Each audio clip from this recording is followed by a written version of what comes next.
All right. Mike Vecchi is not prepared. Episode 1.net.org. Mike, that's Mezo. Do you know him? I What's do going on, not. Mike? What's up? How are You met you? him What's going on, now? bro? Mezo, that's Mike. He used to DJ at DJs back when Jesus Christ and the 12 Apostles used to go there. Chris is He so still mad talks about about that. it. Chris He is still so talks mad. about it. Yeah. When Because Chris, when I when used to Chris, DJ at DJs, so what do you hear about when I used to DJ at DJs? Because when I used to DJ at DJs, now I'm playing around. Go ahead. You guys now That's officially meet each other. Let's that's do it, probably the Mike. one venue down the shore I haven't DJ'd at. Well, Mike has.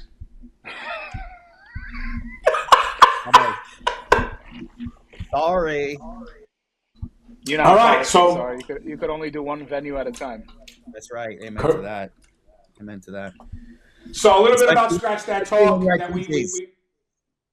all right. You Enough can't with the perform. DJs You're talk. not allowed to perform. You're not allowed to perform at other venues when you're at DJs in Yeah. Belmar. Did you know that? Especially pre-COVID. Yeah, you can't. Can't. Yeah. All right. Can't. Whatever. I have no. All right, I have anyway. no interest in being a DJ there. So, All anyways, right, listen. This is going to be episode 1. Local DJs around the area. Episode 1, getting to know local DJs. I think this is a great thing. I think that a lot of us don't get to meet each other. I think a lot of people don't know about a lot of people. I know a lot of clients don't know about a lot of DJs. And, I realize, you're on Instagram and stuff, and there's just so many DJs that do so many different venues and so many different events, and everybody has their place. And I think it's nice to be able to talk about, what you got going on right now. So DJ Mezo in the house, and this is the first time that we What's are going on? meeting, which is really cool. I know you know Yes. Chris, so that's cool. But I mean, tell us a little bit about yourself. Like where are you from? How'd you get into the game? Geez, North Jersey. Been in the game. 39 since I was 19, 20, so almost 20 years now. Private parties, though, I've been doing since I was 16 years old. Uh, Started off with a company called Maurice's Original Party Animals. I was the bar mitzvah king back in the day, and then kind of transitioned onto my own. Started doing like weddings and all types of privates, but kept the nightclubs and the nightlife something that I've always done on a very active level still. Uh, but definitely trying to tone that down. I'm addicted to the nightclubs, unfortunately. I've been trying to all retire right. for the last 10 years from nightclubs. And you're still lured in. Oh, it's terrible. You know what it is at a nightclub I get to play the music that I enjoy. Private parties, it's you're catering to the crowd, but at a nightclub, I'm able to play the music that I like and be able to bring that sound to the dance floor. It's a totally different vibe I than a like private that. When you're party. able to play what you want, makes it 10 times better. It makes it I mean enjoyable. that. It's literally a drug, bro. It's terrible. It is my drug.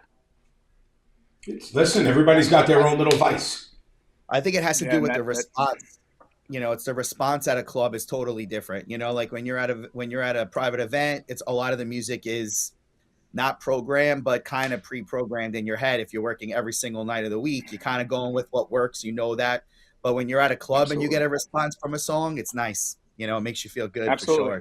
sure. Well, with the DJing too, it's like with all the record pools and everybody has access to everything at their fingertips. So as a DJ and being able to create like curate something that's custom for a club and being able to bring a different sound that you usually don't bring to a private party is different. I do a lot of crate digging. I try to find different stuff. I do a lot of my own unreleased edits that I don't put out. I've been doing a lot of my own stuff for many years, and I have a lot of edits that I play out, and everyone's like, "Yo, send it to me," and I'm like, "No, I'm keeping that Yeah. shit for myself. Sorry." But that's the type of stuff I could do, versus privates versus nightclubs. There's a big difference. I mean, we had this conversation the other day where you said, if a private party guy could play at a club, but a club guy can't play at a private party. But I think it's the opposite from experience.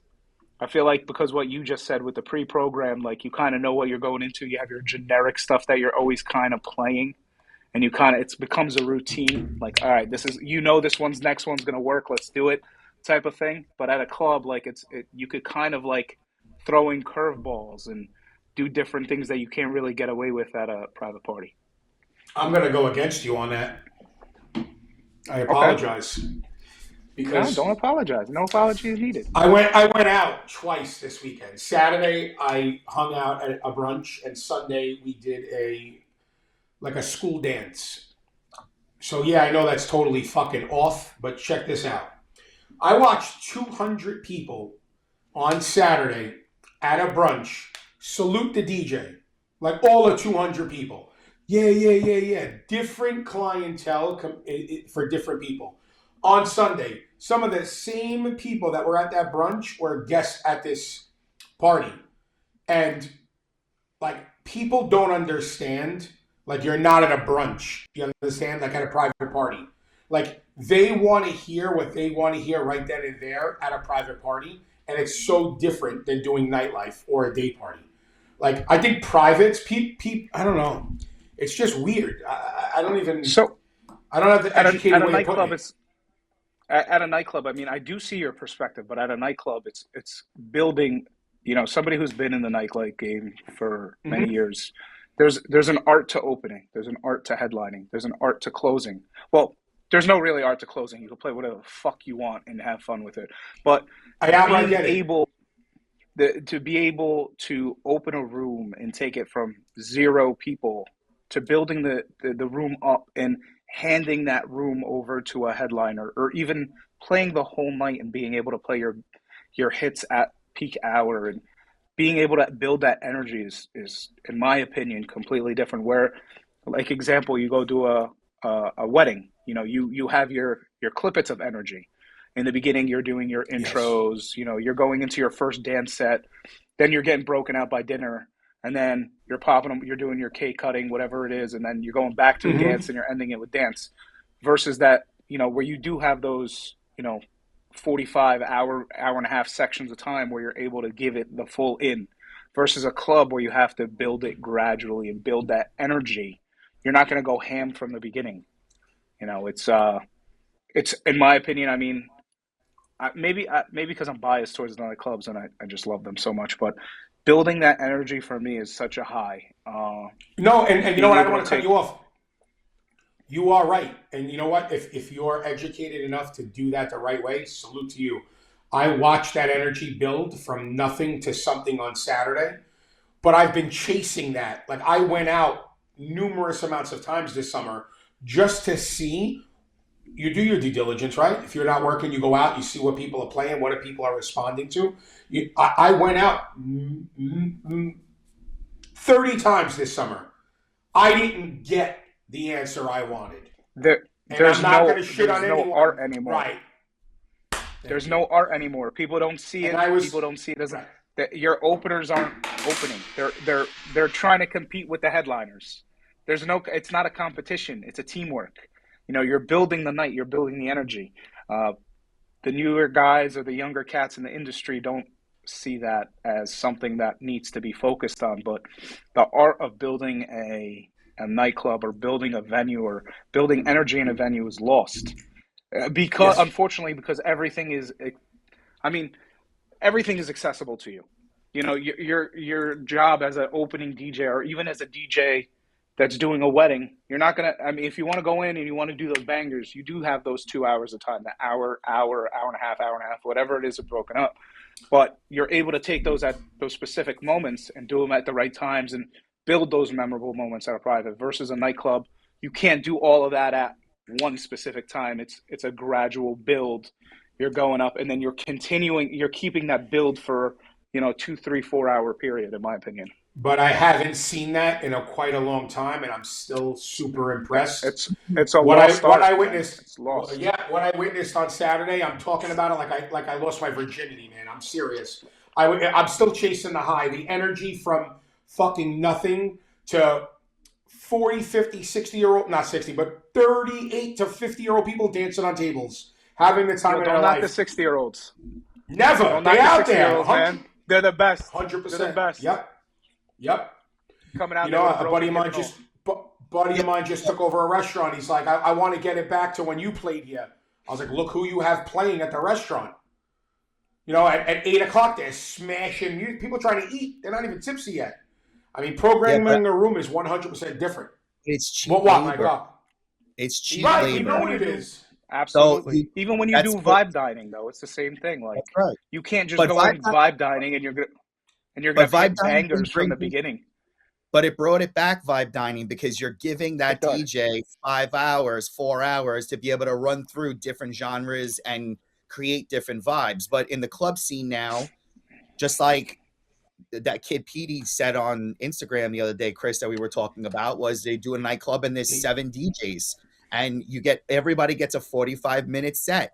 And the main thing is we're trying to get this off the ground. We're trying to pack this place out and everybody gets a 45-minute set. Nobody's getting paid. So everybody's like, okay, I'm going to go in there and play what I play. I don't care about other people because I'm only getting a 45-minute set and So that's it. Correct. It's a revolving door. even with the 45-minute set as a DJ, you would think, how could I have my 45 minutes stand out compared to the rest? Why would I go in there No, and they play the don't same care. music? They don't. No, No, they they They don't. don't don't. care. They want to play you literally have 7 45-minute sets of the same 15 songs over and over and over and over. It's not, there's, as a DJ, someone, I mean, I'm not saying for myself or anybody, how do I make my 45 minutes stand out from the rest? Nobody takes that time to think about it. They just want to go in, play the same fucking bangers, and hit the road. Doesn't work that way. Why should a venue book you if you do not want to differentiate yourself from everyone else? Also, you're dealing with open format DJs now. Back in the day, there were hip hop DJs, there were house DJs, there were different rooms. You would go to the house room, you would go to the hip hop room. Like it was different. Now everybody's open format, which is great, but not a lot of people have the chops. Hip hop DJs, in my opinion, a lot of hip hop DJs do not have the house history to play house music. They are hip hop DJs, they love it. There are obviously exceptions to the rule, but Okay, you said it. again, like you're gonna have Look, like guys that are hip hop guys, and like yeah, they can throw 5 or 6 house songs in, but they're playing 5 or 6 house songs that are not even popular anymore. Like I see this all the time. Like they're just not in. They're not into that music, so they're doing it to make people happy. But their main love is hip hop. Like their main love is reggae. Their main love is like that's their vibe, and there's nothing wrong with that. There's absolutely nothing wrong with that. But I just feel like no, there's not at no all. there's not enough library there for a lot of these They're guys. There's just they're open format guys. Some of them have gotten ridiculous. It's very impressive. I mean, look, my passion, my what I like to play. Look, I'll play open format at private party. I'll play open format at vibe dining. But when it comes to like actual nightclubs, I'll stick to my house music. That's what I feel like I excel the best at. That's what I play the best at. I'm going to be completely honest. When it comes to transitioning and scratching and all that stuff, yeah, I could do it. My experience speaks for itself. But I mean, there's some open format guys that have taken that craft and do study.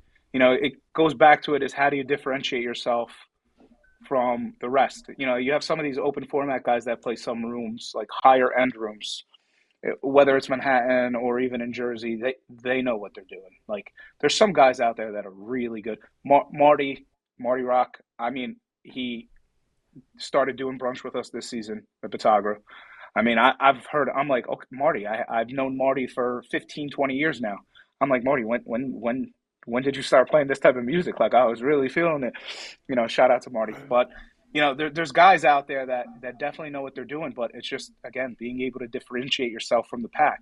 Why are you going to go in there and play the same Avicii levels, all the heads will roll, all that same generic bullshit, and then you have, I don't know, like these influx of record pools that have the same.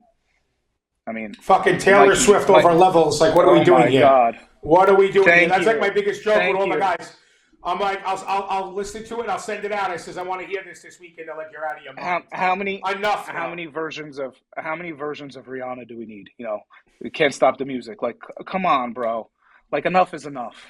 Like, let's bring creativity back to the table. Let's bring energy back to the table. Let's be different. Like, everything's becoming so generic and so inundated. It's super watered down. It's like I said, I don't terrible. get out much, but There's it's watered down. There's no It's creativity. bad.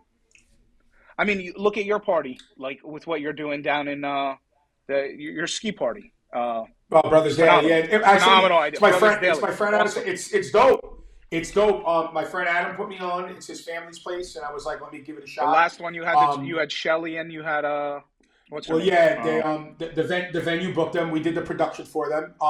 They're Really cool. great. Energy was super different between when me and my guys played and when they played.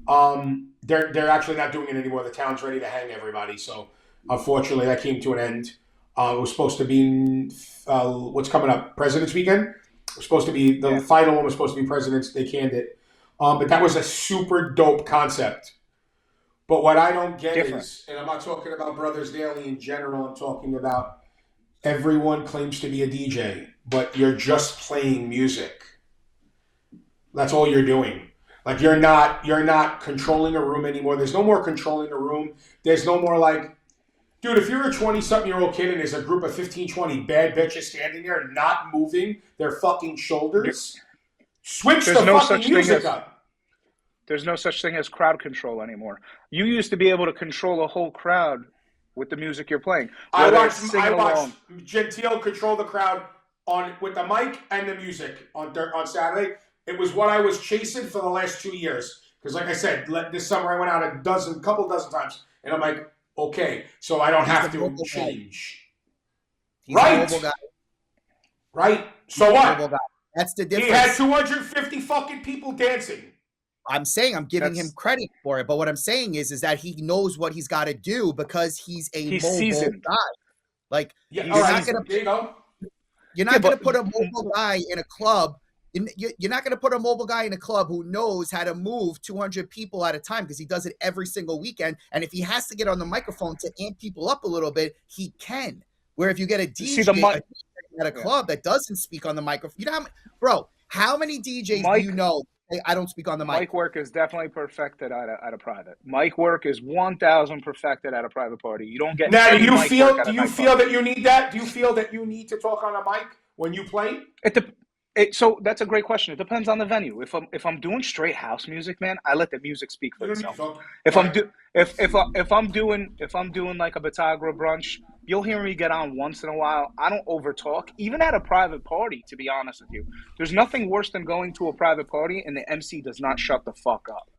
That's a big pet peeve for me. So I think with microphone, less is kind of more, man. You let the music speak. There's nothing hotter and sexier in my book than letting the music speak volumes. That's why we do this. Am I right or am I wrong? I think it's actually funny because when at a club, yes. At a party, I don't think so. I don't think you can get away. The last set you can. The last set you can let it rock. You can have a good time. You could, I don't know, like, are you quick mixing? Like I quick mix. So like for me, like I'm not wasting any like dead air. I'm not having big drops. Like I'm not doing that stuff where there's people standing around for 15 seconds waiting for the next beat to come in as it rises up. You know, like I hate dead air. At a private party, it depends on the clientele. So a lot of my clientele for privates, they book me based off of seeing me. I don't waste money on any advertisement. I'm not a preferred vendor at any fucking venue. Yeah, I refuse to give people my fucking money. It's so stupid, but that's a different conversation on its own. I'm not giving no venue 20% kickback to be preferred. A lot of the people that book me based off of seeing me out. So a lot of my clientele are big into the house music scene. So they want the drops. They do want that element of surprise. They do want the CO2 cannons going while the drop is going. They do want that stuff. So it depends on the client. It literally, every wedding or every private party in my book is different. So I have like very extreme clientele base when it comes to privates. I have a lot of corporate clients too. I have a question about you, house music and weddings. So obviously weddings, again, being different than clubs, is that you have a very big diversity in age. So what happens now when you do have your bride and groom, and obviously they're the bride and groom, and I get it, but you know, and they might have heavy requests, you know, like Fred again and Audion and all this stuff that these guys that, you know, they're not really wedding songs. Like it is what it is. So you are going to get it in. You're going to do your job. You know, you're going to do your job. You're going to get it in. But you do have a wide range of people that do not know that type of music. I mean, kind of take back from what I said before. I mean, you do have access to a lot of, there are, even though we did just shit talk the edits and all that crazy shit, there are some really good edits of great traditional Yes. party music. So being able to go from a Whitney to an audience track to, Fred again, you could do it. You could do it. There isn't something you can't do. People are taking that advantages of technology and being generic. But if you take that technology and you're using it, or the access to the record pools, and you're taking those good edits and you're mixing them up and you're going back and forth between genres, there shouldn't be an issue. There shouldn't be an No, issue at all. but people are playing devil's advocate. So when you deal with music that people don't know, they leave. Like Yeah, but there's this is a wedding. It's different. I find it's different. I'll tell you something else I found over the years. When you are DJing, you're playing music that they love. The music is never loud enough. The second you play a song they don't know, the music's blasting. Can you lower the music? Yeah. Like, that's what it is. So again, I get the whole, like, yes, we want to spice it up. We want, the younger people be like, when you drop a track like that, they're like, oh my God, it's dope. You got Fred again. Like, that was awesome. But at that time, the older people, to me, have already checked out, and that's why it's okay. But when you are, you have a wide range, it's not that easy to be able to go back and forth like that, even though the tools are there. If you have a dead dance floor, it doesn't matter if you're playing request or not. After this weekend, I'm going to cut everyone off at seeing two different demographic of crowds. Okay? It's, straight up, I think the toughest crowd to play for is Staten Island. Straight up. That was okay. I'm going to play devil's advocate for 2 seconds, Mezo. 2 seconds. When you go to a theme event, you're paying to go to the theme event. So everybody who's there is on the same page. So where like guys like Vitali and Gentili thrive on that is because that's their world, and they're great at what they do. And they have a 5-hour set between just the two of them to take you on a voyage musically. I mean, a 5-hour set 20 years ago was something we used to do with our eyes closed. Right. It's closed. Eyes closed. 100%. Yes. Man, I remember St. Patty's Day, Santa Con. I was doing 17, 18, 19, 20-hour sets, not repeating a single fucking song, man. You could do it. You could definitely do it. I mean, there was like a 6-7 year period in time where I did all those stupid events in Hoboken and the city, and I was doing 16, 17 hours straight and didn't repeat the song once. You could definitely do it. But as going back to what you said, remixes and stuff you could incorporate into your sets that will bring back the olders, your Whitneys, your I mean, there's tons of great Whitney edits out there that will bring them in. Your Pitbulls, your whatever. Like we said, there are those generic tracks that you could incorporate that the older people will mix into your house sets, and they'll sing along. They'll go to it. I mean, I don't think if just at the end of the day, I'm not trying to sound like a dick or a douche. My job as a DJ, I'm catering to my client, the bride and groom. If the bride and groom want 4 hours of EDM, that is what we are paid to do. That is what they are paying me to do. If they say do not take requests, I am not taking requests. I'm obliging to my client. Look, does it suck for the older parents? Yes, but at the end of the day, it's not the parents' wedding. They're not paying for it. The client is paying for it. My job is to make the client happy. Yes, is it not going to satisfy everybody?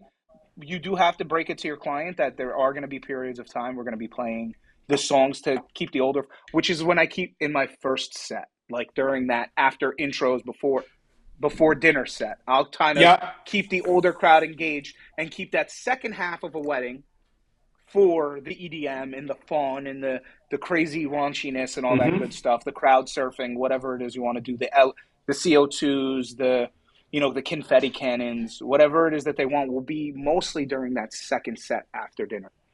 But look, you do have to bring that harsh reality to the client. Explain, look, your parents are there, your grandparents are there. You don't want 4 hours of straight EDM. They get it. Yes. They obviously want to include them. But at the end of the day, it's not their grandparents' day. It's not their day. It's their kids' day. As long as they're happy and they're having fun, that's the most important thing to me. At the end of the day, they're the ones who are paying me. I love the private event industry. I really do love what I do. And if I didn't love, I probably would have went and got a job at Costco. But the moral of the story is, it benefits too, the medical and the benefits. I get it. So with this being said, the last 2 appointments I took. I'm going to switch this up because you do both. Mike does both. You know, I listened to a bride who told me she sat with 20 DJs. This is not me making this up. This is not clickbait. I said, you sat with 20 DJs. She said, we spoke to 20, we sat with 5. I says, okay. They're from Long Island. They're probably going to book me because they call me back today. I said, what? That's like speaking to 20 different contractors renovating your house. How did that help you make your decision?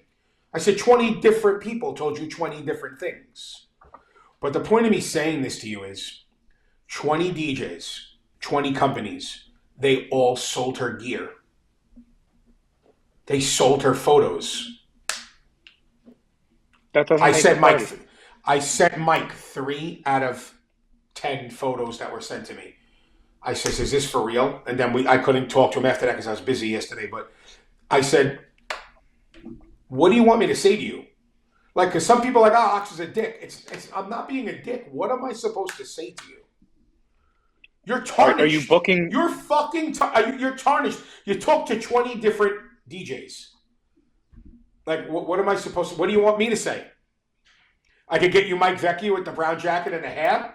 Like, what am I supposed to say? You know what I mean? Like, what do you want me to say to you at this point? Like, I don't want to waste your time or my time. What am I going to say that's different? Do you want me to nitpick the guy's equipment? I'm not 16 years old. I'm not going to fucking nitpick anything. I said, sweetie, you guys are on your way wherever you're going, talking to me for 55 minutes. You didn't even ask me if I know how to talk on a microphone or if I actually play the music. Something that we've spoke about in the past, but I think what's playing into what Chris is saying is that we are not the second thing that's being booked anymore when it comes to the process for weddings. These people are booking their venue first, and then they're booking photography and video first. The cannoli guy is more important than the guy playing the music. Than us. Yes, I the agree. to-go station, the McDonald's and the Chick-fil-A at the end of the night is more important than you partying at your wedding. What I'm saying to you is, finishing that quote is just that there's no money left. So what's happening is that these guys and girls are sitting with DJs, and they are the ones that have to, and they're allocating certain money for their DJ entertainment, and they're not going to, like, they're overspending on their venue already, no matter what, whether they think they are or they're not, they're overspending. They're going into venues that you do not need to be in. They want to have a beautiful venue. They want to be different. And I also tell you, and I'm gonna be the guy. They're not getting their money's worth anymore with these venues. They're not. Like, I'm sorry, the food is minimal. They're serving minimal. It's minimal. I'm sorry, you can't do shots anymore at the bar. It's minimal. It's retarded. If I paid 85, 90 grand for a wedding and you told me I couldn't do shots on my people, like, I'd be like, really? Like, I just gave you 90 grand. I should be able to do whatever I want. I can't do uplighting from outside vendors anymore. Me and Chris just had this conversation yesterday. I had a bride on the phone. She messaged me. She's talking to me about uplighting. Obviously I own uplighting. I do uplighting for weddings all the time. This venue does not allow outside uplighting, and they're charging her 50% more than what I would have charged her for the uplighting. And the show's not going to get done the right way. It's not enough that the venues are making money doing the party. They have to make money on production now. It's never enough. It goes back to the preferred vendors. Right. But then you come into, I'm going to sit with the DJ after photography and video. Me and Chris spoke about this as well. I don't know. You could give your take on this too about the photography video. They spent $11,000 on photography and it's too much money, but there's nothing left. There's nothing left. And we're like, oh, we booked everything. We haven't booked the DJ yet. You didn't book the most important part until last. And now you're nitpicking at 19 different DJs to see what's the cheapest price you can get and the most stuff that you can receive for that price, which is not even a realistic price for a DJ entertainment company, because there are wedding companies, there are bar mitzvah companies, there are club DJs, there are lounge DJs, there are vinyl DJs, there are Christian DJs, there are Latin DJs. Like, you should be going to the people that are in your genre. Here he goes. Here he goes. He's fucking fired up. I would never take. The hair's moving, Mike. Fix the hair. Moving. I would never take a predominantly Latin wedding unless my Latin DJ was available. Can I play Latin music? Yes, of course. Am I going to? You're not playing 4 hours of fucking Latin music. I'm not. So the second call The second call is my Latin DJ. Hey, are you available? Yes. Okay, hold the date. Then I call the bride back. I can do it, no problem. If he's not available, I'm not taking the job. But these people don't care. They don't care. And the problem is that nobody cares, and there's no more money left when it gets to the DJ. So that's why we're dealing with 19 different in North Jersey. How do you feel about like loyalty with like your clientele? Because everybody stays in their own lane, just about. But like you have your own clientele. You know, how does it? How's the loyalty? So my thing is my new line is everybody wants $1 million wedding on a 10K budget. That's what the industry has come down to. Look, we used to get 2-3. We used to get booked 2-3 years in advance. Years in advance. None of that. That doesn't happen anymore. Everything is 6 months, 9 months, year. You know, ever since COVID, with the influx, there's too many DJs. Number one. Number two, there's my loyalty to what's good about me is, again, my clients aren't found. They're usually word of mouth, or they've seen me at another venue or another wedding, or they've seen me at a club, or they've seen me at a Batagro, or they've seen me at Serena in Staten Island, somewhere of that nature where they've seen me play or heard me play. I'm all word of mouth. So when it comes to my client loyalty, they're my clients. I give them my price. Yep. I don't haggle. I don't go back and forth. My price is my price. If you don't like it, doors open. I mean, I'm not sitting here wasting hours and hours of time, arguing with people over pennies and cents. Now, when it comes to what you said about equipment, people are booking based off of equipment. Look, I understand having top of the line equipment is very important. Very important. You want to have quality stuff. But there's a lot of great DJs out there, especially in the private party, that don't, they use EV versus RCF, or they use, whatever it is. Don't lose your train of thought. It was based off of, look how great this looks. The looks don't mean anything. They could show up. You could show up. I said, I don't want to go back and forth with you. Your room holds 400 and something people. The speakers that the guy's sending you photos of, we use for a speaking seminar. Like, I don't want to nitpick the guy. I'm serious. I'm like, I don't know what you want me to say. Like, I'm sounding rude to you. I don't want to sound rude. You want me to nitpick it? Nitpick it. Reed, I mean, what do you want here? It's the social media generation. Everybody wants to see. They see pictures. They see the fads. They want to do it. Doesn't mean it works. Doesn't mean it's going to apply to your event. And appearance isn't everything. I mean, look, we go through phases in this industry. Sparklers. Yeah. Sparklers are being banned in Jersey. They're not being banned. You got to do the license, the Class D, the insurance, all this bullshit that's associated with it. Now everyone's falling back with the sparklers. Comes back to the lights and the uplighting. If a customer comes to me and says, "Oh, I'm doing it at so and so venue," they have the lighting package, they have all of this. You know what's my thing? And this comes back to me as math and numbers. They have lighting, they have uplighting, and you want to use them? Use them. You know what? I'll make more money just showing up to fucking DJ. Yeah. I don't have to worry about hiring roadies to set up the lighting and help me set up this. Yes, I have it available. If you want to rent it from me, great. If you don't, use the venues. I don't care. I'm going to make more money showing up by myself at an MC or an MC in another or I'm MCing in another DJ and my setup and having one roadie versus showing up with a team of 5 or 6 guys setting everything up and having to worry with all their bullshit. Use the venues. At this point, the venues are taking more and more away from us. Like, there's certain venues in North Jersey, Dancing on Clouds, they have. If you use somebody else's Dancing on Clouds, they're upcharging you. The uplighting in the room, the moving heads in the room.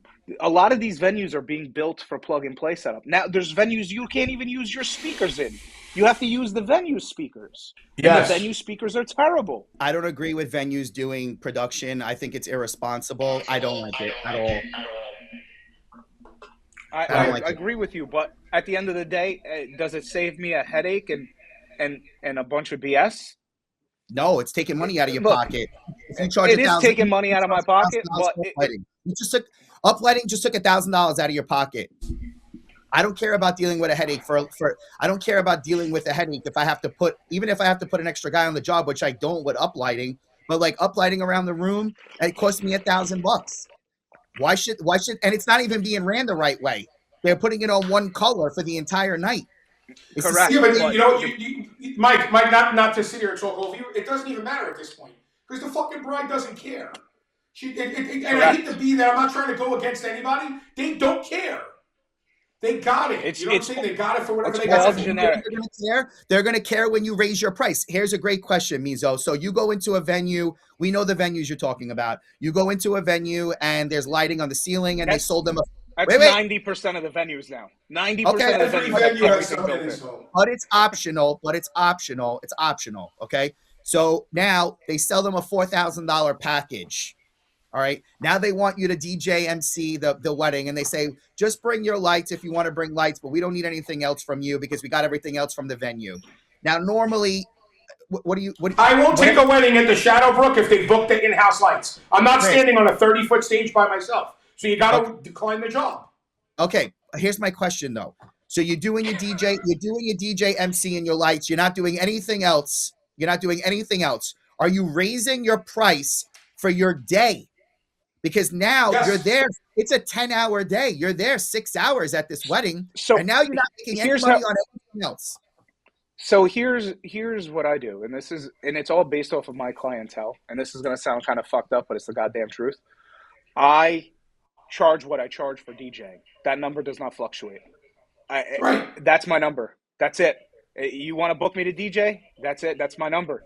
Any basic setup, 2 subs, 2 speakers, MC DJ combo type of thing. I'm not charging no less than $3,000. I'm not leaving my house without it.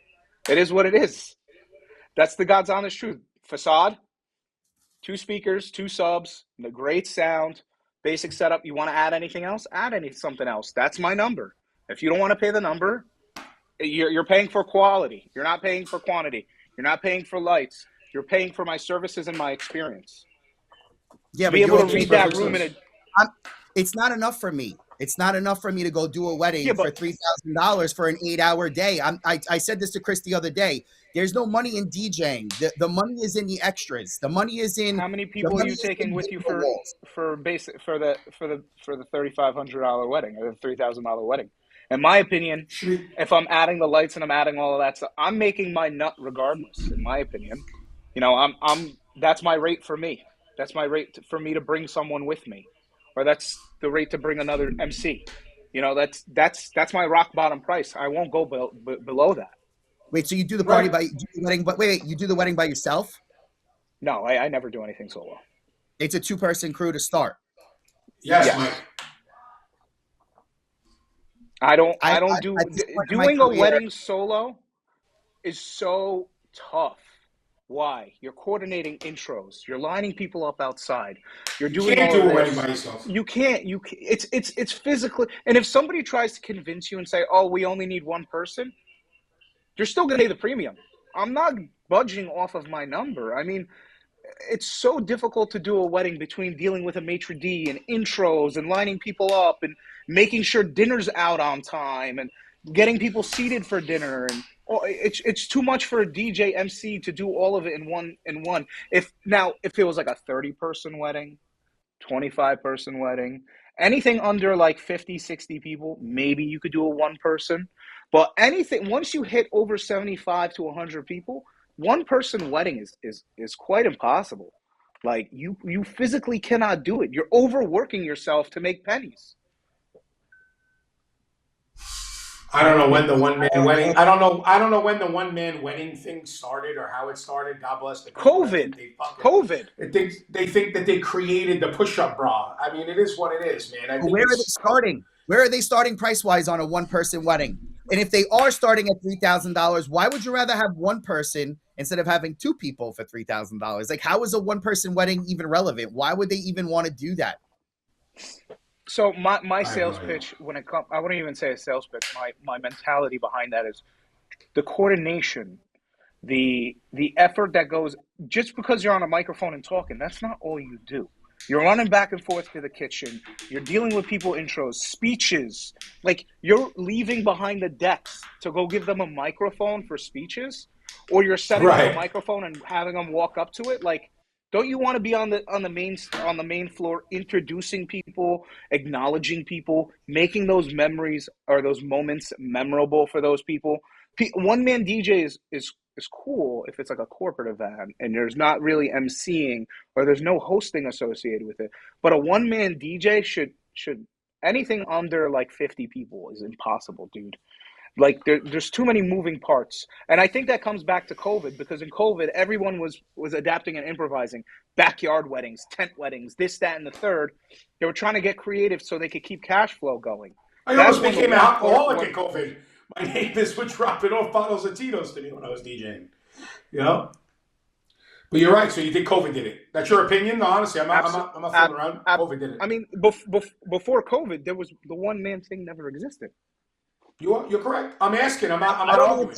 I think it's irresponsible. I don't get behind it at all. I think it's irresponsible to the client, and honestly, those aren't my clients anyway. Like they can have those clients. Those are not my clients. Like those are the weddings that there becomes a point where a wedding, like there are certain weddings where they're just not your client, and you don't want to be at those events anyway. And if you're going to put 7 hours into a wedding to not enjoy your job because you're getting handcuffed on every angle. Like, what's the point? I would rather not do the job. Like, I don't want to show up to the Shadowbrook or to any of these places with a basic setup. First of all, if you're doing the Shadowbrook with one man, you're out of your fucking mind. No, I'm just saying. There's no physical way. There's no physical way. Even the Venetian, the stage at the Venetian's 30 feet wide. You want to stand there? You look like an 8th grade school dance. You know what I'm saying? You can't. You just got to tell the client, I don't know what you want to hear, but I'm not standing on that stage. It's not even worth it. It's not even worth it to do that wedding for the basic price, is what I'm saying. Like, if you're getting $3,000 to set up a sound system that's great with 4 lights, to work the Venetian is not worth it for $3,000. Like, so my question is, for me, if somebody tells me it's a Saturday night in October and they're at Florentine Gardens and they got the lighting from Florentine already, and they don't need me to do, even though I'm bringing my own lights no matter what, but they don't need the sparks. They don't need the low fog because they have a tech there. They don't need me for cocktail hour music because now they get piano and sax. They don't need me for uplighting. So what am I doing? I'm DJing and emceeing my wedding. My price is going up $2,000. I am not $3,000. I am $5,000. And when they when they tell me, why are you more money? And it'll be like, because you're a Saturday in October and you gave all my money to the venue. You gave the venue $4,000. So I should be having a $7,000, $8,000 DJ package. Instead, you have given me a $3,000 DJ package. So if you want Mike Vecchia to be at your party, you have to pay Mike Vecchia to be there on a Saturday in October. And that's for anybody. That's not even like Mike Vecchia. Like, you have to raise your price to $5,000 to make the day worth it. Because otherwise, it doesn't make any sense. I'm going to miss out on a $9,000, $10,000 client that I'm going to get more work from, because nobody at that wedding is going to book you, bro. I don't care what anybody says. Oh, because I'm a great DJ and I run a great event. They're looking at you like you're a basic DJ because you haven't done anything. That is the problem. It's a show. Every wedding is a show. And he literally ate your entire show, Mezo. He ate your whole show. He ate your uplighting. He ate your lighting. He ate your low fog, your sparklers. He ate everything. There's no reason for a venue to be doing that stuff. And the problem is I agree with you. It's not even the venue. It's the DJ companies that go into these places that are saying, we'll make sure you get paid. Just make us do everything. Why?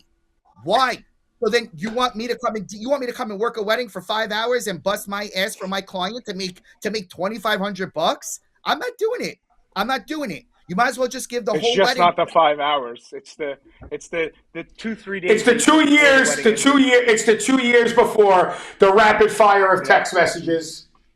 That's my point. I mean, that's my point. Look, I get it. I can't do the one. Not to shit on anyone's parade. I know a couple of one man. Mezo, I start as a 3-person crew. Mezo, I'm a DJ at Light Tech to start. And I give lighting in my starting package, bro. So you get 4 automated lights in my package to start. So I don't cut corners anywhere. All I'm saying is that if I'm going out like I just said, there's no money in DJing weddings anymore. The money is in the extras that you could provide. That's where the revenue stream comes in. Like, if you're happy making $2,500 it's nice, but when you're a business owner, $2,500 a night is not a lot of money, because you have to cover the cost of everything else: salaries, adding, entertainment, websites, all this stuff. So it's not enough money to survive.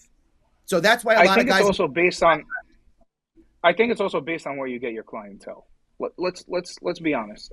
Like I said, I don't do any of my wedding wire the knot. I used to, but I stopped that shit. It's the biggest waste of money. If you're a preferred vendor at a whatever venue it is, and you're giving a 20% kickback, we all know it. We all know it. Let's not bullshit. You're giving your 20%. You're giving your flat fee for the year, whatever it is. You have to charge in order to keep up to, number one, cover the cost of bills, and number two, to be able to afford to give that kickback every fucking party. It's based someone like myself or Chris or you. I don't go out there paying to get clients. I don't need to do that. So if you're spending all that extra money on advertising and this, that, and the third, your overhead isn't as much. I mean, I used to have an office in Fairfield. I no longer have an office in Fairfield. Everything is. I think the only thing that came out of COVID that was great was the lack of offices, the Zoom calls like we're doing now, whatever it is. All that has been able to save on our overhead. I mean, I at the end of the day, if I have a free Saturday and I get hit up last minute to do a wedding and they offer me whatever, 2,500, 3,000, whatever it is for two-man, it wasn't on my calendar anyway. I'll take it. Who cares? It's unexpected money, but I mean, it just, every case is different, man. Every client is different. It depends how you. I mean, there's DJ companies out there that are spending $200,000-$300,000 a month on advertising, dude. They have to do a minimum of 30 weddings a weekend. We don't need to say names. We don't need to say company. Like, just to break even, they got to do 20 weddings. Like, that's mind-boggling. I would never want that stress. It's all based off of how your clientele and where you get them and how you get them. Listen, this will turn for the worse with everybody thinking that that we don't care about the industry and it's only about money. There's going to be a negative Nancy's. They're going to comment about this. So let's change the topic here. Ready? So we already know what's good and what's bad in the industry. We know that already. Everybody else is an offspring doing their own thing, talking the same shit we're talking. Realistically, if you had to tell like an 18-year-old kid that came up to you while you were playing at like Batagra, like, bro, I want to do this, what would you say to him? Do it. Sorry to put you on the spot. No, that's a great question. It's funny that you say that because I asked myself if I went back to when I was 18 and asked myself that question. I ask myself all that time. Were the things that I did, like, treat it as a job, treat it very professionally. You have a lot of third party things that could take you in. The girls, the alcohol, the drugs, whatever. Don't worry about that. If you want to focus on the music and do the music, focus on the music, make that your passion. If you want to get into the production side of it, get into the production side of it. Focus on that and don't let the third party shit blur your vision and blur you from succeeding. Look, there was a period of time in my 20s where I let the surroundings get the best of me. Girls, the alcohol. I was very toxic with being up all night and partying and living an unhealthy lifestyle. I mean, I was 400 fucking pounds at one point. Like, terrible. You gotta focus on your mental health, your well-being, and don't let the bullshit get the best of you, in my opinion. That's what I would tell an 18-year-old. Would you tell an 18-year-old to have multiple sources of income? Absolutely. DJing in the beginning, even DJing now, bro. Let's be completely honest. Benefits. If you have kids, daycare, all of this, dude. If you're not making $20K, definitely job security. If you're not making $20K a month as a household in the state of New Jersey or New York, you're broke. You're broke. You're living paycheck to paycheck. Let's be completely honest with that. The cost of living is super expensive in the beginning until you build your book of business and you build your clientele. There's nothing wrong with working a second job. There's no embarrassment. There's no shame. We all have bills to pay. We all have things we got to do. We have families to take care of. Respectfully, I work 2 jobs. I DJ full time and I work full time. Still to this day. I'm talking to you guys from my office, my other office. Like, there's no shame in that at all. I mean, COVID was a huge wake up call for everyone, in my opinion. For a lot of people, yep. And it's funny is I was strictly DJing. Something in my mind clicked off. Like, I don't really do anything Monday through Thursday during the week. a year or two before COVID, something clicked in my head, like maybe I should go back to my, I went to college, I graduated, all that good stuff. I have a career, and I run my business full time, but my job is very flexible, so I'm able to do the best of both worlds. They know what I do. I don't hide it. I got a great job. There's no embarrassment of working two jobs. You got to do what you got to do. Look, when I have to pay my rent, my mortgage, whatever it is, and I have daycare that I'm paying another mortgage payment for, I have two kids. There's no embarrassment in work, man. There's no shame. No shame. Work two jobs, man. Do what you got to do to support yourself. What you would say, that's what I would tell anyone. Right now, even I have a 16-year-old son. He's going to be a senior next year. We Chris, just you're did a hustler, 45 hours. You're a hustler. You When you have come from multiple nothing, sources of income. Yeah. Correct. Now, a couple of years back, I didn't, but now that's all I do now. Multiple sources. Look, I built my book. I built my book of business, and when you realize that you're running around 50 hours a week, and the people around you really don't give a fuck that you're running around 50 hours a week to put bread on the table for their families, you have to take in multiple sources of income. Absolutely, you have to do it, and you have to not feed unhappy people. Go ahead. I had a great upbringing. I had a great family. I came from a great town, but at the end of the day, I take care of my mom full time. Like I help my mom out with all her bills and all that stuff. Yep. Like there's no shame in work, man. There comes a period of time in your life as a DJ or whatever it is. Like I don't want to put people out there and their business out there. But there comes a time where DJing, respectfully, and we all know this, even if you're doing private parties, you're not going to want to be doing private parties into your 65, 70. Like there's a shelf life to this business. Whether we all want to admit it or not, there is a shelf. There's going to come a day where you're like, yo, I'm done picking up speakers and subwoofers and setting shit up and breaking my back. You have to have some sort of a plan B or something in the side works. You see it with a lot of the DJs that are famous, popular, whether they're radio DJs or EDM guys, they all have some sort of a side hustle. Example, hip hop world, Camilo, he's got all his little restaurants, all this stuff. Drewski has like all his, now he's doing, what is that Italian ice place? Ralph's Italian Ices, all of this, all of that. My wife has a restaurant or had a restaurant. We just sold it.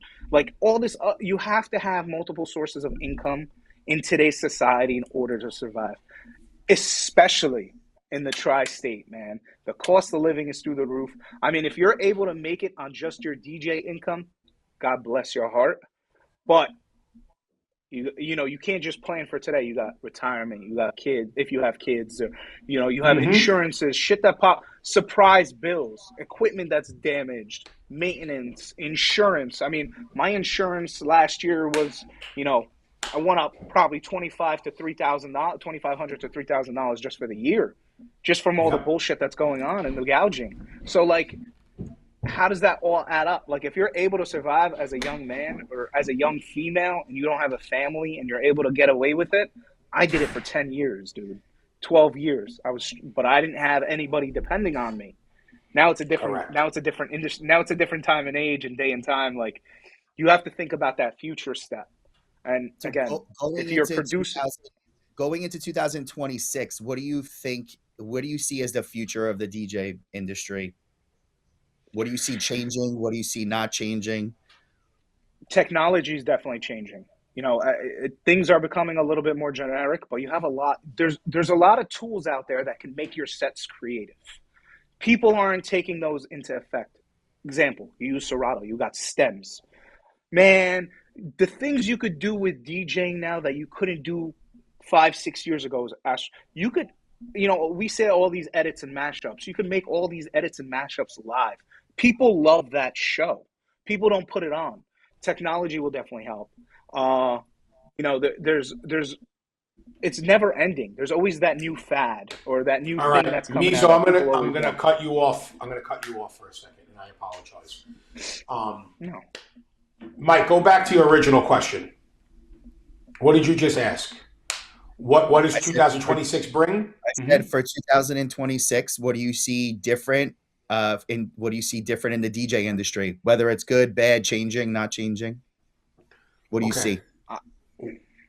he started going off about a DJ because he's a talented DJ. Were you I leaning mean, more towards question of marketing, question of things changing, or you just wanted to talk about playing music? I'm being serious. I I didn't want mean, him. I didn't want him to keep going about the DJing aspect of it. no, I meant. Well, I mean, I'm no, I sorry. mean, You know, I apologize. no, You know no, what no, I'm no, it's saying? fine. Like I No, didn't know where he no, was no. going with the question, no, and I I meant more apologize for cutting you business. off. I meant more business Business wise. I side, meant more business wise. clientele wise. You know, like clientele. What are you seeing different from the brides and grooms that you're seeing? Like, what is the next step? So Like, how do pri, we continue to pri, strive forward? Because there seems to be a lot of I think things still. private party wise, I believe that the game has changed. There used to be a year or two in advance you get booked, you have plenty of time. Everything is so shorthanded now. Everything's a rush. Everyone wants everything on that quick to thing. I think what's going to happen is everyone's going to have to tighten up their there's an influx of DJs. So everyone's it seems like we used to be able to charge so much and now we're charging less, if that makes sense. So with the influx of DJs and all these new DJs are starting their own companies and this and that, it's definitely going to become more competitive. I mean, you're working for another DJ company for 5-6 years, and they're like, "Oh, why? I'm going to do this on my own." Go do it on your own. It's not as easy as you think. Do you feel God so? bless. Do you feel those? I firmly believe, and I grew up this way because I used to work for two other companies, and then I opened up my own company. And when I opened up my own company, I never started working for another company ever again. It just wasn't like that. It was like, this is what I'm doing. I'm taking the plunge. I'm going to go make my company better. How do you feel about people that say they're starting their own company, but then they are still an independent contractor to other companies? Okay, so that's a great question. Building your brand is important. So if you're working for someone else, you have to be able to differentiate. So when just say if I do get subcontracted, because there are certain people I will subcontract myself for, but it's very rare. It's like one or two people here and there. If I'm open and they hit me last minute and I don't have anything going on, I'll do it. I won't put their stuff up on social media. I'll keep my brand my brand. You have to be very selective of what you put out there. Looking busy and being busy are two totally different things, man. Like Correct. you're not repping your brand, so you can't rep someone else. If you want to subcontract yourself, great. But you can't advertise yourself as, yo, I'm busy, I'm doing this. You're not busy. You're doing other people's work. So you have to be able to separate your brands from everyone else's. And there's gonna come a point, like you said, where you are being subcontracted by others. You're gonna have to cut that off completely. And it's up to that person to decide when. Because if you continue subcontracting yourself, what's gonna end up happening is, this happened to me, is people are like, oh, I was booked by so and so, so they'll reach out to that person to book me. No, no, no. It doesn't work that way. If you want to book me, you got to book me. So there is a time in business where you are going to have to cut yourself off from everyone. Right. That's a great answer because that's a big topic that we touched once or twice, and we never really spoke about it. You know, with another professional like yourself. That was good. That was really good. 1,000%, you're going to hit that wall where you're going to say, all right, I'm going to have to take less gigs. But if somebody wants to book me, they're going to have to come to me. And I think that's the fine line, because what's going to end up happening is people are going to approach other people to book you. And then there's no point of working for yourself at that point. It's a hard thing. It's a genuinely It's a hard called thing. sacrifice. A lot of these younger kids don't know how to sacrifice. Well, that's why that's generation for sure. And that's why that second job while you're DJing is not a bad idea, because as you're building that. There was a different arrogance with us when we were younger. When we saw other companies, we were different. We didn't work with the other company. We hung out with them at the club, but we would never work for the other company that was a local company. It was a different arrogance. So when you went to go on your own, it was like, okay, Chris from this one is going to start his own thing. And then Chris would have to say, okay, this is all about me right now. And that's what it was. But now these guys, they don't do that. They're like, oh, we do our own. Everybody's busy in May, Mezo. Everybody's doing their own company in May. There's communions, there's bar mitzvahs, there's weddings, there's school parties. Everybody has their own company in May and June. But then in July, nobody has any work. I had that issue when I was transitioning because, like I said, when I was younger, I was doing a lot of bar and bat mitzvahs, a lot. And like you said, as a DJ, there's DJs that do great at Sweet 16s. There's DJs that do good at bar mitzvahs. So I had to take myself away from the mitzvah market, which, no disrespect, I was making more money at as a bar mitzvah DJ than I was as a wedding DJ. Double the money. Let's just hit it like that. As a bar mitzvah DJ, and I had to stop doing mitzvahs so I could focus on weddings, because nobody wants to book the same DJ, the DJ who did my kid's bar mitzvah, and then book them again to do their wedding, or vice versa. Nobody wants to book a bar mitzvah DJ to do a wedding. Two totally different ball games. So you have to be able to differentiate your clients. Now, it's very rare that you'll see a company that does the broad spectrum of all.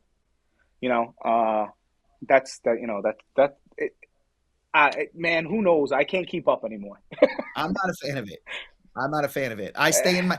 This is Chris's topic. Stay in your lane. This is Chris's topic. Correct. Right here. This is his life. I agree, dude. I don't do bar mitzvah. Somebody calls me for a bar mitzvah, and I did it for 8 years. If somebody calls me for a bar mitzvah, I'm like, is it a wedding style bar mitzvah or is it a clap your hands bar mitzvah? If it's a clap your hands bar mitzvah, I'm out. That's not my world anymore. I don't do it. I don't know what wedding style bar mitzvah you've done, Mike, but there's not many wedding style. No, like higher end clients. No, seriously, higher end clients. If you're in the city and stuff like that, they're not into the rah rah. They don't like that stuff. They do. They rent out the clubs. Yeah, they rent out the clubs. It's crazy. But all that other stuff goes to the side. The last bar mitzvah I did, I shit you not, they brought in Afrojack in the city. So it was a club-based mitzvah, but I mean, look, when you're dealing with a clientele like that, it's a completely different ballgame. Yeah, I mean, plus the music isn't enjoyable anymore. Let's be honest, we're not young. The music that they're playing at the mitzvahs and the Sweet 16s, it's all TikTok music and all the bullshit, and they only have an attention span of 30 seconds for each song. It's fucking terrible. It's not even enjoyable. Exactly.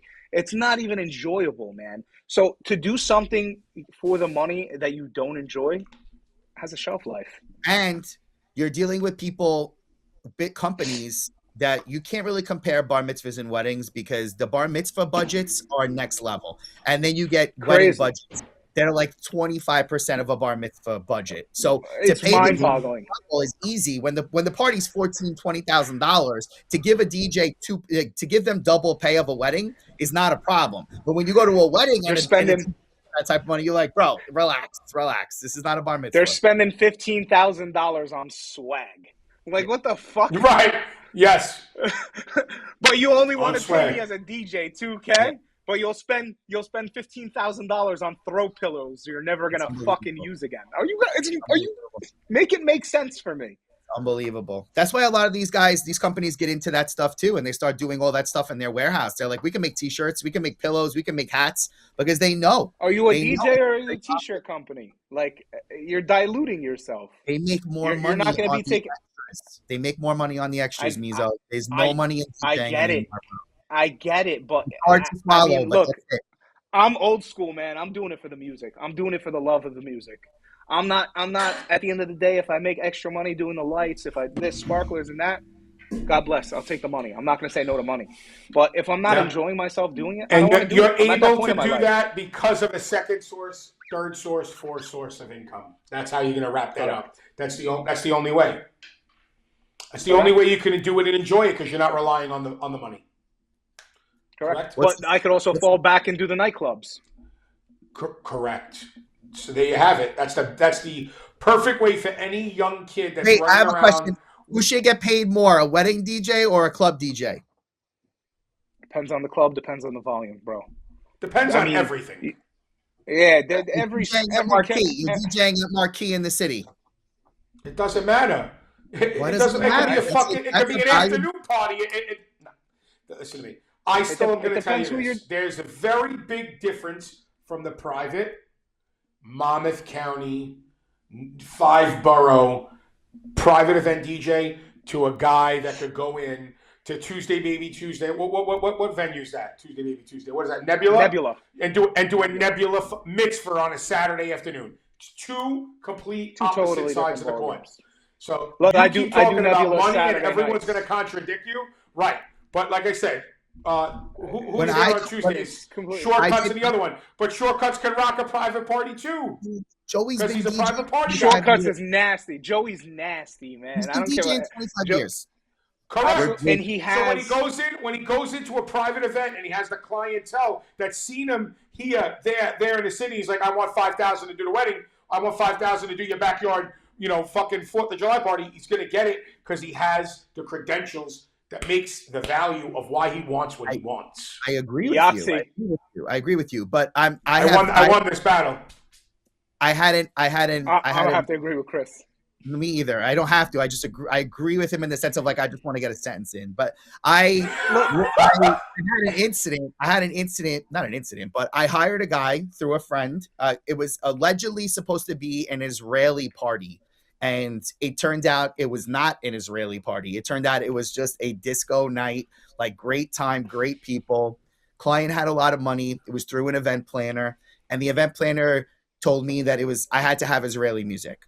So then the brother called me and sent me this list of Israeli music. So I was like, all right, maybe this is extensively Israeli. It's a 4-hour event. I don't want to be put in a position where I don't want to play Israeli for 2 hours, and I don't want to insult anybody, and I don't want to just run through this guy's list, right? So I called a friend that does international weddings, and I said, do you have anybody that does Israeli music? Yes. Okay, great. I said, how much money does he want to do an event? He lives in the city. It's in the city. What does he want? Let me know what's up. Sends me a Plug and quote. play, no setup, nothing. Yeah. I handle everything. I handle all the entertainment, everything. Come in with your laptop and go to work, okay? He quotes me $1,200 to do the job, okay? So I said to the kid, I'm like, where does he work now? Like, where does he work that he's quoting? Like, what does he do? It's good. He works. He's big in the city. He's got a lot of followers, blah, blah, blah, blah, blah. This has nothing to do with his talent. I don't even care about his talent.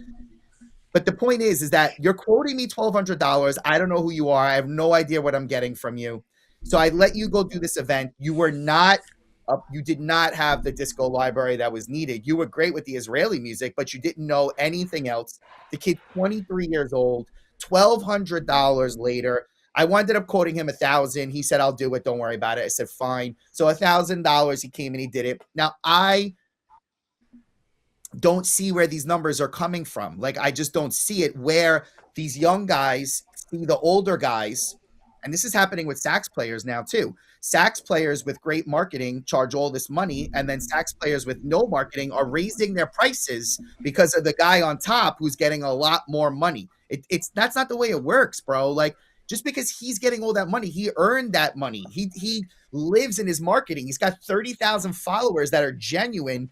You have 700 followers. You're not just raising your price because he charges all this money. And it's getting to the point where a DJ cannot book anything else because it's just too expensive. How could you pay a sax player, as an example, $2,000? How could you pay a DJ $1,200? Like, if you get $1,000 in the club, that's great. That club's making $150K that night. Who cares? But somebody who's on a fixed income that's doing a $4,000 wedding cannot pay you $1,200. Just can't. So, I mean, when does it stop? When does pricing stop? I've been in that situation before, but before I agree to a price, and I agree, since it's through a wedding planner, I always try to have a conversation with the client and the wedding planner to set the proper expectations.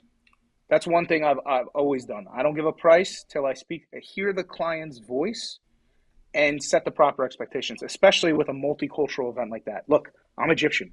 I get people hit me up all the time. Yo, come DJ our club, blah, blah. It's all Egyptian. I'm like, dude, I'm born and raised in America.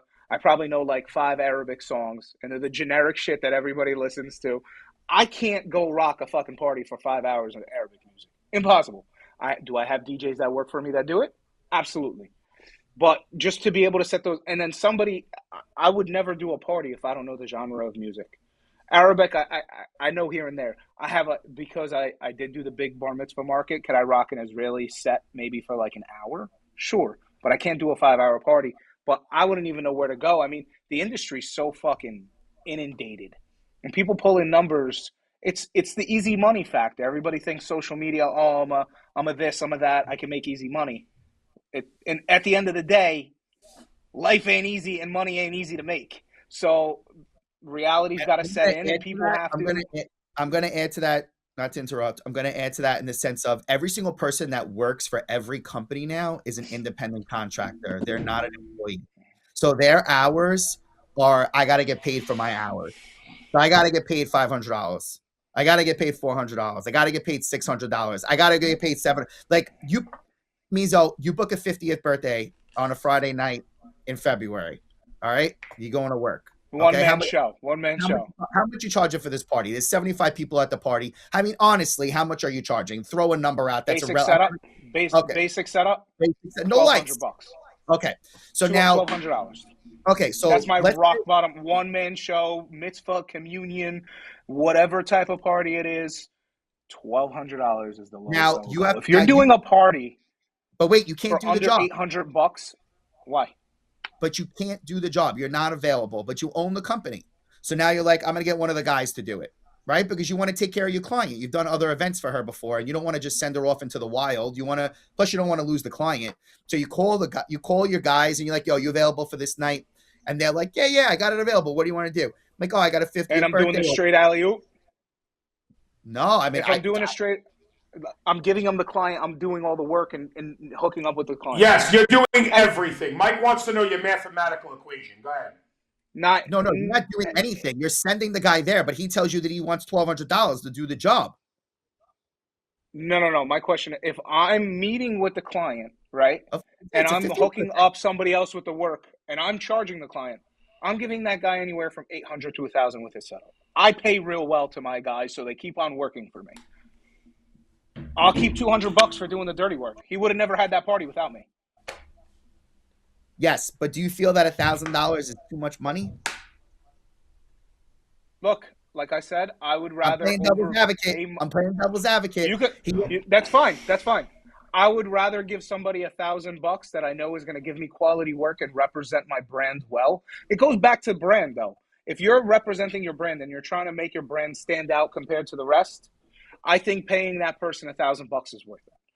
At the end of the day, you're still going to make $200 for just doing the alley-oop and handing them the job over. You're sending them the money. You're doing all that stuff. But to have proper representation of your brand, paying $1,000 is a good number. For a 4-hour event is very decent. Look, there's some subcontractors out there. They'll try to throw you $499 for a 4-hour party, $400. I'll give them one speaker and a fucking auxiliary cable for $400. Like, you got to be realistic. If you want quality work and quality people to work for you and DJ, especially at those times where you do have a second party or whatever, you got to pay your guys right, man. Look, I'm a DJ at the end of the day. I've been on the opposite end of that, where you do get paid the shit money. You don't want to do it again, number one. And at the end of the day, you don't give the same amount of effort. When you're paying someone well and you're telling them to bring their best equipment and this, that, and the third, and you're paying them well at the end of the event, you want them to bring their A game. When you pay them right, they're bringing their A game. When you pay them shit, they're going to give you shit work. If shit goes bad, they're still going to expect to get paid. Quality over quantity. And yeah, but what I go with it. If you're doing a party, let's say you set up the equipment and he goes there just to DJ and you're emceeing, how much are you paying him? Different. If Why is it I'm different? providing everything, it is different because you're providing him the equipment. So you're giving him $700 more for a sound system? No. I'm not giving him $400. If he's showing up and he's using my equipment, I'll give him like $600.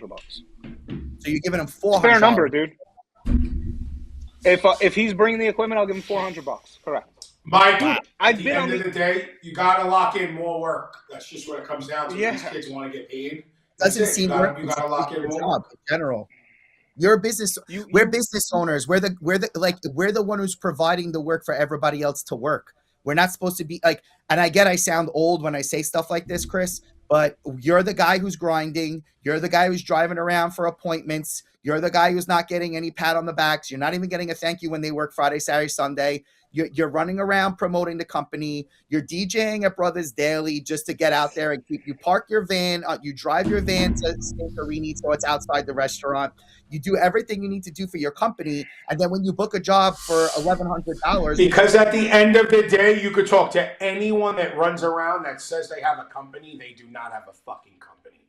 They are just a guy working. But it doesn't make sense. And I will argue to the death. I will argue to the death of me. There's no more quote unquote company. It doesn't make sense to own a company then. If you're a great talent, you might as well just work Friday, Saturday, Sunday for everybody else. And that's what you are, Mike. You're that guy. So just leave it alone. You're asking what you would pay this or what you would pay that. These kids all think it's fucking easy, bro. We're beating a dead horse. There's nothing easy about this. We coddle them. We don't need to coddle. If business owners got There's together, no coddling. Just tell them they're not working. You'll see them in Staten Island fucking sweeping floors, taking pictures like they're a DJ. Who cares? You guys are both from like, Staten I Island, overcame am I this. correct? No, he's from Long Island. He's rich. He's from Long Island. Taxes are double out there. I grew up in Brooklyn. Staten Island is a tough crowd. I grew up in Brooklyn. Don't listen to him. Staten Island is a tough crowd. Yeah. No, it ain't. Brooklyn people have more respect than Staten Island people. Brooklyn people 100%. Moved to Staten Island. That's what you're dealing with. Nobody lives in Brooklyn anymore. They start in Brooklyn. Now they're in Staten Island. Deal with the Staten Island PTO when they got a gallon of Pinot Grigio in them. Staten Island is an acquired taste, my friends. Yeah. Acquired. Super acquired. When it comes to paying people, look, I've been on the ass end of shit as a DJ. I've always been undercut. I've always been overworked and underpaid. My belief is if I pay people right and I take care of them how I want to be treated, that's very important to me. My character. I treat everyone how I want to be treated. You could call me a dick. You could call me an asshole. You could call me a piece of shit. Oh, he works with so-and-so. He's not a good person. You could say whatever the fuck you want about me. I don't owe anybody money. All my DJs are always paid in a timely fucking manner. They get paid very fucking well, so they can't come back and badmouth you. And I treat everyone how I want to be treated. That is number one character for me. I can't do it. I've been on the ass end of shit, being paid shit, being worked for shit. It's not worth it. If you treat people how you want to be treated and pay people how you should be paid, they will always come back and give you 100%. Firm believer, whether it's a roadie, whether it's a DJ, whether it's an MC, anybody that works for you, if you pay them how you want to be paid or they should be paid, they will always take care of you. And it's building loyalty within your brand. When they say, oh, if they're out with their family or this, oh, I need a DJ. That person's going to go back and say, well, I work for a DJ company. You should book us. Because he knows if that party gets booked, I'm going to book him to work. I'm going to hire him to work. Or I'm going to give him a little kickback. It's just simple. Like, you treat everyone how you want to be treated. At this point in life, in this day and age, with the cost of everything, take care of everybody, and everybody will come back to you and treat you right.